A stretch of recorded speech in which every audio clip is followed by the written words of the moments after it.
There are a number of great budget 50mm lens options for Sony cameras, but one of the most common choice is going to be the Sony FE 50mm f1.8 lens. But today I'm not going to talk about that because I found a better choice, which is the Viltrox 50mm f1.8.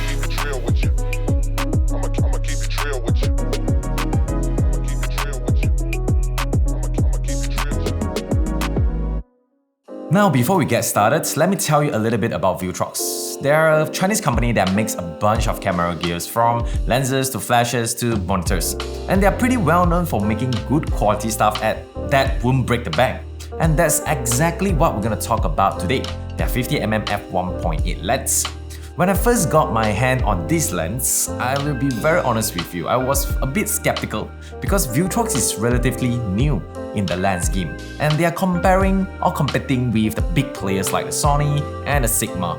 But after using it for a few months, I can confidently tell you that I'm pretty much blown away by the performance and the quality. So the Viltrox 50mm 1.8 was released in December 2021 and it meant to compete with the Sony 50mm f1.8. So in this video, I'm gonna do a lot of comparison between these two lenses and tell you why I think the Viltrox is the way to go. So let's start with the design and ergonomics. The Viltrox 50mm 1.8 looks pretty cool. It's not that heavy, it weighs in at 390 grams, which is almost twice as heavy as the Sony 50mm 1.8. But don't let that scare you off. It's still easy to use on a gimbal and it feels sturdy and well built. One thing that I really like about this lens is the clickless aperture ring. It's not something that you'll find it from the Sony 50mm 1.8 and it's a great feature to have. Although I would say I do prefer the click stops aperture rings because I always end up accidentally changing the apertures when I don't mean to. Luckily, there's an auto modes in the ring which allows me to control the aperture from our camera. As for the manual focus ring, it's well damped, which makes the following focus very nice and precise. The rest of the lens is made of plastics, which makes it lightweight and easy to carry around. It doesn't have weather seal, but it does have the USB-C ports, which means you can update the firmware in the future. The Viltrox 50mm 1.8 lens uses the fly-by-wire focusing systems. This means it's not going to be as accurate as the mechanical focus, but it's not too bad either. I did some manual tests with these two lenses, so let's have a look.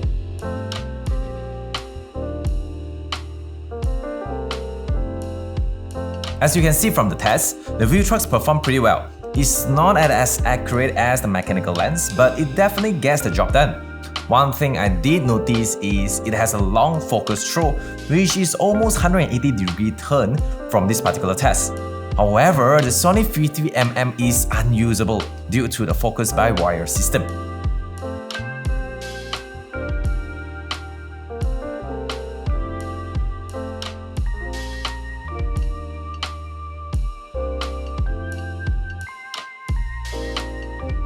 So both lenses were tested with the A7S III using AF transition speed of 5. As you can see, the Viltrox outperformed the Sony 50mm with lesser hunting and faster focus.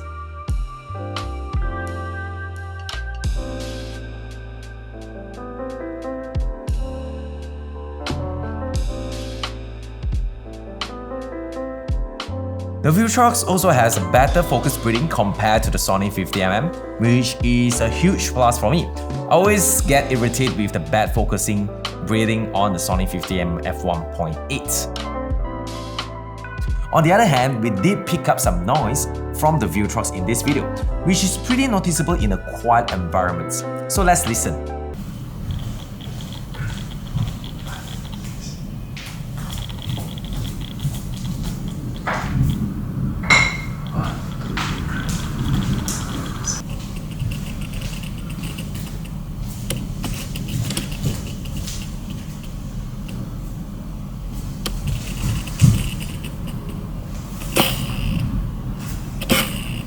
Frankly speaking, I've never noticed the motor noise from the Viltrox when I'm using it in a day-to-day projects. It wasn't that noticeable in the normal environments.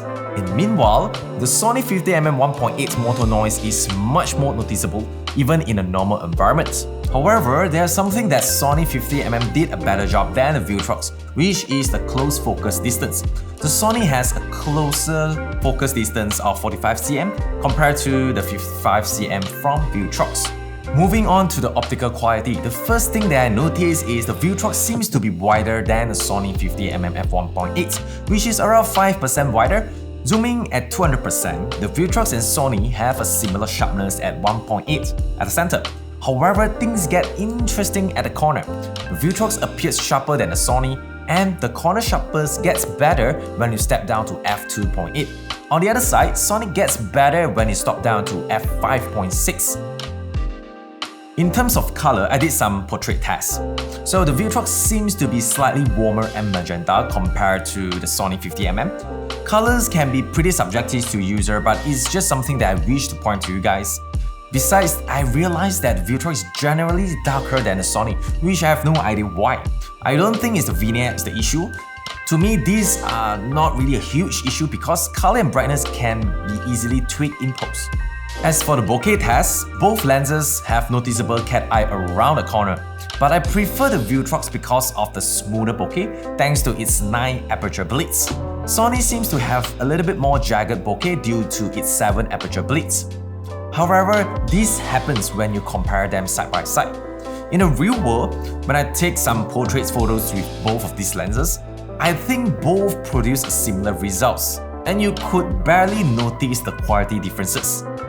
In conclusion, the Viltrox 50mm is a great option for anyone who's looking for a budget-friendly yet great optical quality 50mm for their Sony EMOUNT camera.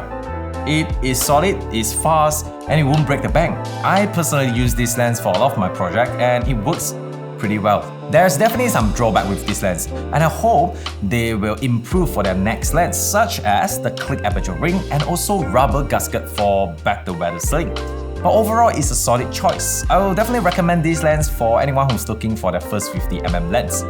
I hope this video is helpful for you guys, and if you guys do find it helpful, feel free to like, share, and probably subscribe this channel. And as always, create and have fun. I will see you guys in the next video.